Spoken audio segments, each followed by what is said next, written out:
que que la gente de descendiente de Abraham tenía como santas, como sagradas, como de mucho valor, y una de ellas era la primogenitura. ¿Y sabe qué significaba la primogenitura? Significaba recibir la bendición de Dios.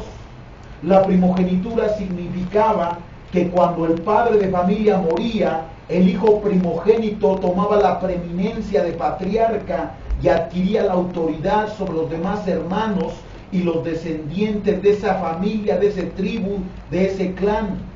Y sabe, una de las cosas también muy grandes en esa primogenitura era que el primogénito, si el padre de familia era rico, heredaba la mayor parte de los bienes.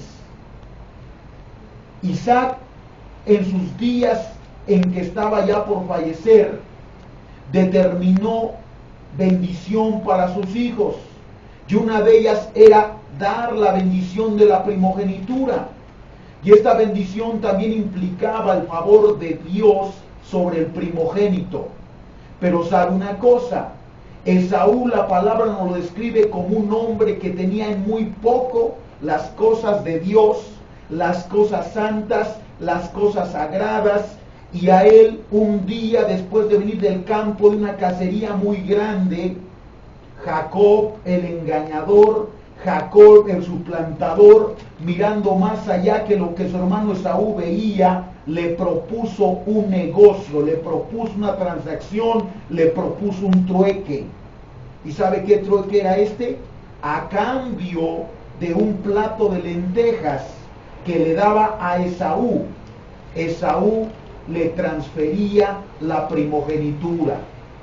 Y decíamos, Esaú era un hombre que tenía en poco las cosas de Dios, que tenía en poco el valor de la primogenitura, y exclamó de una manera muy deprimente y muy sarcástica: yo me voy a morir, ¿para qué me va a servir la primogenitura? Pero sabe una cosa, Jacob era un hombre astuto, era un hombre inteligente y un hombre que veía más allá de ese momento. Jacob negoció la bendición por una comida y se la apropió. Pero llegaron los días en que Isaac iba a morir, y entonces Isaac se levanta y engaña a su padre, Jacob se levanta y engaña a su padre Isaac, haciéndose pasar por su hermano Esaú. Un día prepara un guiso, se pone una piel para decirle a su padre que era Esaú, su hijo velludo, y que le diera la bendición de la primogenitura. Pocos minutos después llegó Esaú con una caza, hizo un plato y se lo ofreció a su padre, y el padre le dijo: yo he dado mi bendición, he dado la primogenitura a alguien que llegó antes que tú. ¿Sabe qué pasó en la vida de Esaú? Esaú perdió la bendición de la primogenitura. Esaú perdió lo que Dios tenía planeado para él. Esaú perdió la honra que hoy tuviera a lo largo de la postrimería de los días. ¿Sabe por qué? Porque no tuvo en estima las cosas de Dios. Las escrituras no dirían Dios de Abraham, Dios de Isaac y Dios de Jacob. Dirían Dios de Abraham, Dios de Isaac y Dios de Esaú. Pero Esaú tuvo en poco la primogenitura y la perdió porque la tuvo en poco. Jacob, a través de la astucia, se la negoció y se la ganó, y después con un engaño se la ganó a su padre. ¿Sabe qué produjo esto en la vida de Esaú? Produjo un coraje terrible, produjo un odio tremendo, produjo una frustración tremenda y una amargura tremenda. ¿Hasta qué punto? Hasta el punto en que llegó el día que murió Isaac, se guardó luto por él, pero ese odio Esaú lo tenía bien maquinado en su corazón, y empezó a decir: después que pase el luto de los días de mi padre, voy a matar a mi hermano Jacob. Sabiendo estas cosas, Rebeca, la madre de Jacob y Esaú, le dice a Jacob: huye, porque tu hermano te va a matar. Huye porque tu hermano te va a exterminar. Huye porque tu hermano no te ha perdonado el engaño con que lo burlaste y burlaste a tu padre. Y Jacob huye de aquel lugar y se va a casa de Labán, se va a casa de un pariente cercano durante alrededor de 20, 25 años, tal vez un poquito más. Pero ¿sabe qué? Llega el día que Jacob tiene que volver al lugar de origen, al lugar casa de sus padres, al lugar de su habitación cuando él nació, pero hay un problema. A Esaú no se le ha olvidado lo que le hizo Jacob. Hay un problema muy grande, que Esaú sigue guardando odio, amargura, resentimiento, y dice en sus criados de Jacob: viene tu hermano Esaú con 400 hombres a matarte.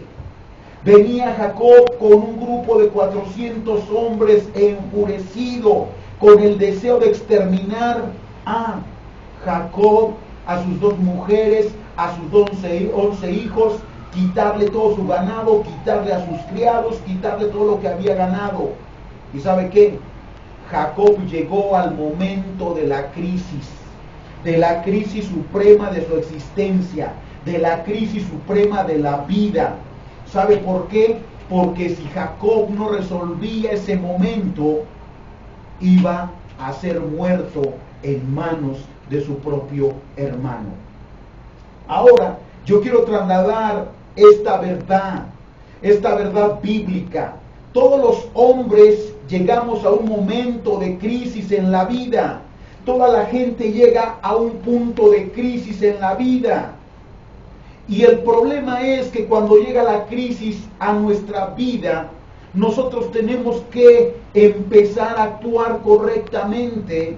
Nosotros tenemos que estar apercibidos a que un día va a llegar el día de la crisis y empezar a darle un cauce correcto. Hay mucha gente que hoy en nuestros días ha ido al médico y le han dado un diagnóstico de una enfermedad que está comenzando, que se puede agravar, que puede empezar a degenerar en un mal mayor. Simplemente ahorita estamos viendo las campañas de salud pública tratando de prevenir la diabetes, que hay que bajar de peso, que hay que alimentarnos bien, que hay que nutrirnos bien.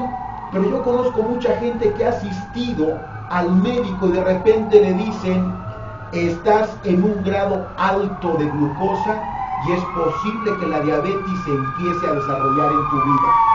¿Sabe qué significa esto? Una crisis en la vida. Mucha gente empieza a entrar en temor, empieza a entrar en ansiedad, empieza a entrar en desesperación.